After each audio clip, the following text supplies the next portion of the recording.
தமிழ்நாட்டின் மஞ்சள் நகரம் என்று அழைக்கப்படும் ஊர் எது தெரியுமா? அது நம்ம ஈரோடு. இன்று மஞ்சள் வணிகம், ஜவுளி, விவசாயம் என்று பொருளாதாரத்தில் முக்கிய இடம் பிடித்திருக்கும் ஈரோடு ஒரு காலத்தில் கொங்கு நாட்டின் முக்கியமான பகுதியாக இருந்தது. ஆனால் ஈரோடு என்ற பெயர் எப்படி வந்தது? பள்ளம் ஓடை, சுண்ணாம்பு ஓடை என்ற 2 நீரோடைகளுடன் ஈரோடு பெயரின் தோற்றம் தொடர்புடையதாக ஒரு பாரம்பரிய கருத்து கூறப்படுகிறது. அதோடு ஈரோட்டின் வரலாற்றில் சோழர்கள், பாண்டியர்கள், மைசூர் மன்னர்கள், ஆங்கிலேயர்கள் என பல ஆட்சிகளின் தடங்களும் இருக்கின்றன. வாங்க, ஈரோடு மாவட்டத்தின் வரலாற்று பயணத்தை தொடங்கலாம். ஈரோடு என்ற பெயரின் தோற்றத்தை பற்றி பல்வேறு கருத்துகள் உள்ளன. அவற்றில் ஒரு பாரம்பரிய விளக்கத்தின்படி பழைய ஈரோடு பகுதியில் பள்ளம் ஓடை மற்றும் சுண்ணாம்பு ஓடை என குறிப்பிடப்படும் 2 நீரோடைகள் இருந்ததாக கூறப்படுகிறது. இந்த 2 ஓடைகளுடன் தொடர்புடையதாக ஈர் ஓடை என்ற பெயர் உருவாகி காலப்போக்கில் அது ஈரோடு என்று மாறியதாக ஒரு கருத்து நிலவுகிறது.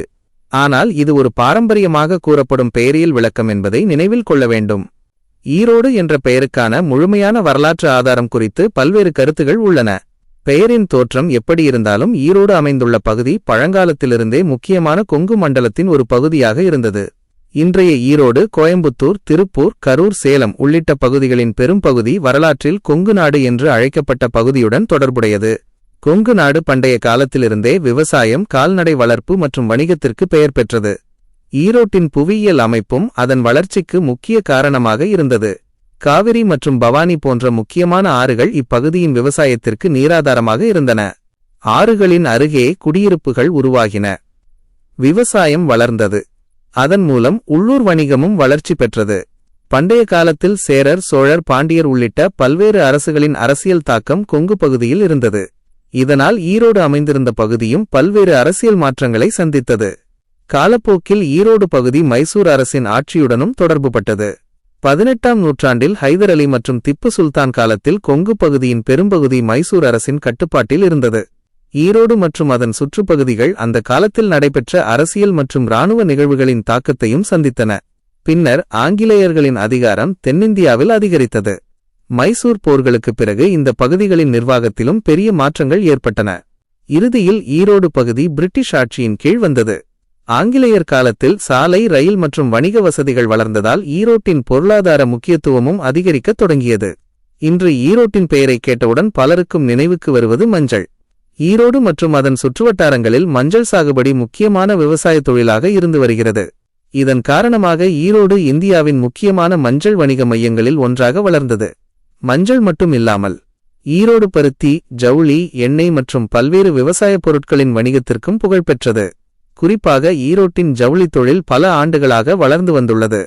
விவசாயம், வணிகம், நெசவு மற்றும் போக்குவரத்து ஆகியவை ஒன்றுடன் ஒன்று இணைந்து ஈரோட்டை ஒரு முக்கியமான வணிக நகரமாக மாற்றின. அதனால்தான் ஈரோடு இன்று மஞ்சள் நகரம் என்ற அடையாளத்துடன் திகழ்கிறது. ஈரோடு மாவட்டத்தின் வரலாற்றில் மிக முக்கியமான ஒரு மனிதர் ஈ.வி. ராமசாமி பெரியார். 1879ஆம் ஆண்டு ஈரோட்டில் பிறந்த பெரியார் பின்னாளில் தமிழ்நாட்டின் முக்கியமான சமூக சீர்திருத்தவாதிகளில் ஒருவராக உருவெடுத்தார். சமூக சமத்துவம், பகுத்தறிவு, பெண்கள் உரிமை மற்றும் சாதி எதிர்ப்பு போன்ற கருத்துகளுக்காக அவர் அறியப்பட்டார். அவர் பிறந்த ஈரோடு இதனால் தமிழ்நாட்டின் சமூக மற்றும் அரசியல் வரலாற்றிலும் தனி இடத்தை பெற்றது.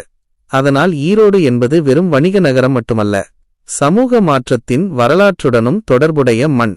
ஈரோடு மாவட்டத்தின் சிறப்பு வரலாற்றில் மட்டும் இல்லை, இயற்கை வளங்களிலும் உள்ளது.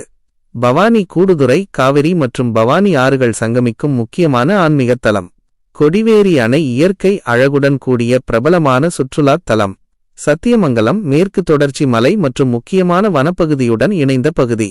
மேலும் சென்னிமலை, கோபிச்செட்டிப்பாளையம், பவானி போன்ற பகுதிகளும் ஈரோடு மாவட்டத்தின் வரலாறு மற்றும் பண்பாட்டில் முக்கியமானவை.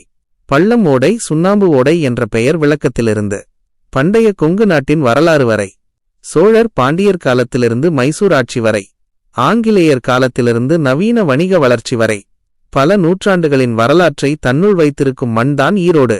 மஞ்சளின் மணமும், ஜவுளியின் உழைப்பும், காவிரியின் வளமும், கொங்கு மண்ணின் பண்பாடும், இவை அனைத்தையும் இணைத்த ஒரு நகரம் ஈரோடு. ஈரோடு ஒரு மாவட்டம் மட்டுமல்ல, கொங்கு மண்ணின் வரலாற்றையும் உழைப்பையும் சொல்லும் ஒரு அடையாளம். இந்த வரலாறு உங்களுக்கு பிடித்திருந்தால் லைக் மற்றும் ஷேர் செய்யுங்கள். தமிழ்நாட்டின் ஒவ்வொரு மாவட்டத்தின் வரலாற்றையும் தெரிந்து கொள்ள சப்ஸ்கிரைப் செய்ய மறக்காதீர்கள். அடுத்த மாவட்டத்தின் வரலாற்றில் சந்திப்போம். நன்றி.